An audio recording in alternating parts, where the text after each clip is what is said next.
Le livre que je te présente aujourd'hui, c'est le livre coécrit par Fanny Pigot, journaliste, et Ndongo Samba Sylla, économiste sénégalais, L'âme invisible de la France-Afrique, une histoire du franc CFA. Mais avant d'aller plus loin dans la vidéo, j'aimerais revenir sur deux événements qui ont suscité mon intérêt à vouloir comprendre l'histoire de cette monnaie. Le premier événement, c'est lorsque le 19 août 2017 à Dakar au Sénégal, Kémi Séba brûle un billet de 5000 francs lors d'un rassemblement contre la France-Afrique.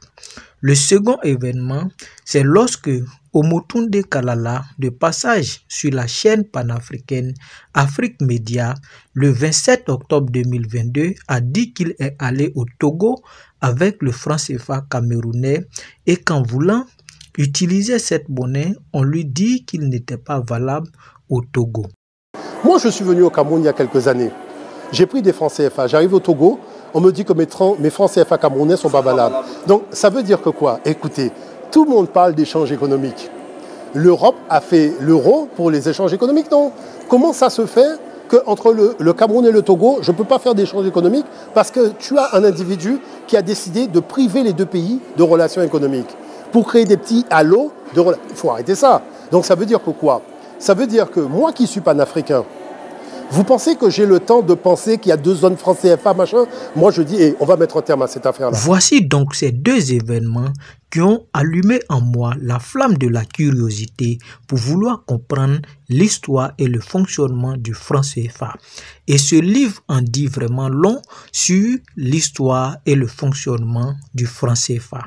Déjà, dans l'introduction du livre et au premier chapitre qui a pour titre « Simulacre et faux semblant », à la page 9, cette âme invisible de la France-Afrique est très rapidement dévoilée et donc visible. Voici ce que dit l'introduction du livre à propos du franc CFA. Caricaturiste talentueux de Côte d'Ivoire, Yapsi est l'auteur d'un excellent dessin qui circule depuis août 2016 sur les réseaux sociaux.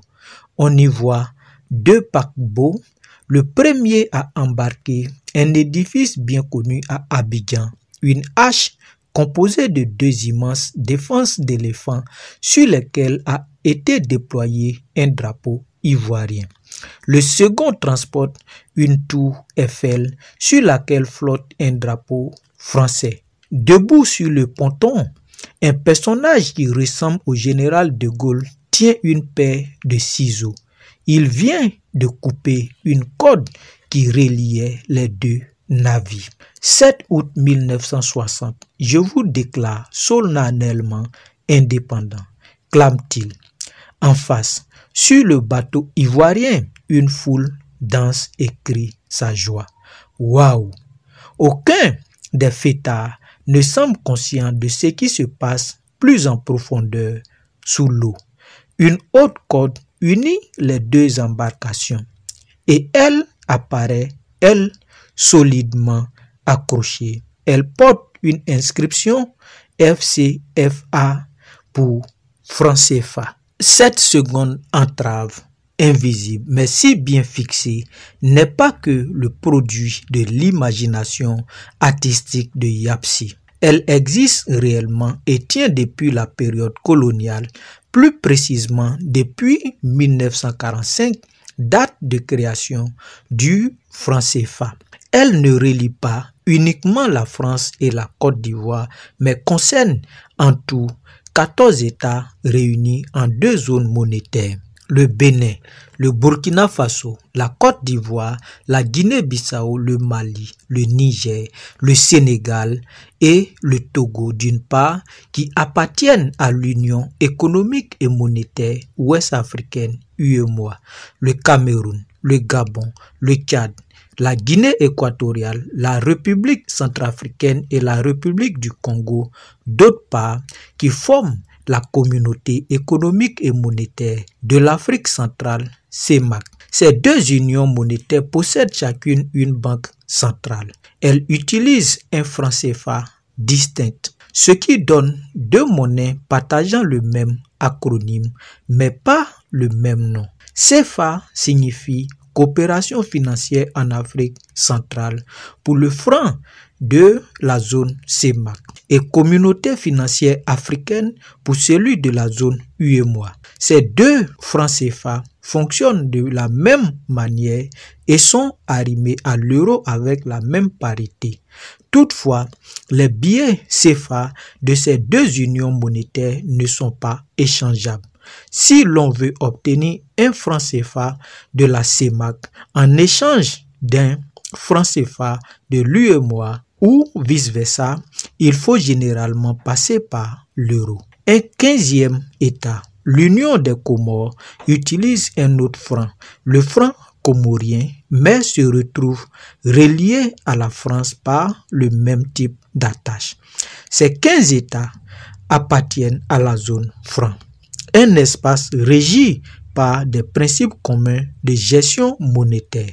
En tout, plus de 162 millions de personnes utilisent les francs CFA et comoriens selon les chiffres des Nations Unies datant de 2015. Aux non-initiés, les questions monétaires peuvent paraître obscures ou rébarbatives en raison de leur caractère souvent technique, et ce d'autant plus que les experts en la matière ne fournissent pas toujours l'effort pédagogique nécessaire afin de faciliter un débat démocratique informé.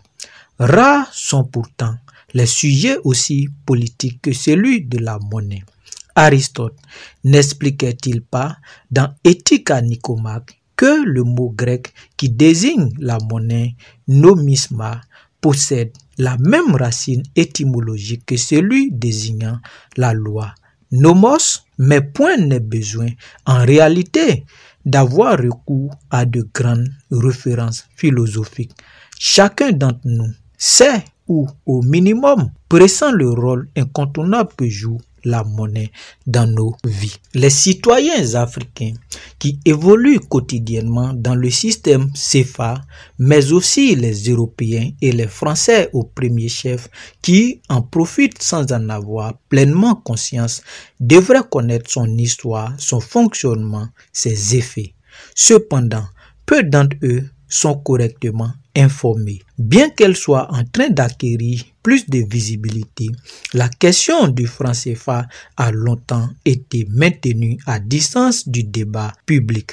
En Afrique comme en Europe, de nombreux économistes africains ont depuis les années 1970 produit des analyses critiques pertinentes. Malheureusement, leurs propos ont été très insuffisamment diffusés. Côté français, rares ont été les auteurs qui se sont intéressés à ces monnaies franco-africaines.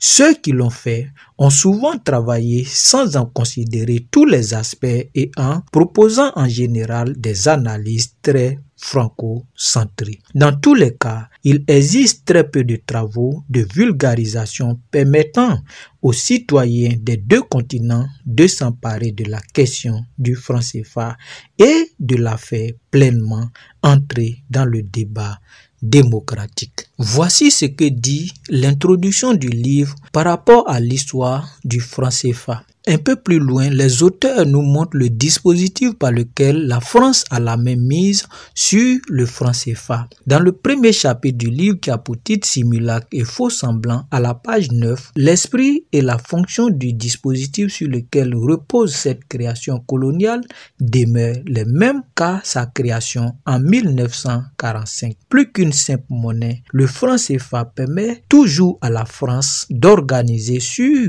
les plans économiques, monétaires, financiers, mais aussi politiques ses relations avec un certain nombre de ses anciennes colonies selon ses intérêts. Il est en somme la meilleure arme de la France-Afrique. Ce système de domination néocoloniale si spécial que l'État français a mis en place à la veille des indépendances africaines dans le but de conserver en sous-main les avantages du pacte colonial. L'histoire du franc CFA qui mêle colonialisme, économie, business, géopolitique, diplomatie, le tout sur fond de répression, visible ou discrète, est finalement à la fois celle d'un pays, la France, qui n'a pas encore tourné le dos à son passé colonial, et celle d'États africains dont les dirigeants tardent à couper le cordon et à porter politiquement les aspirations de leur peuple. Nul ne sait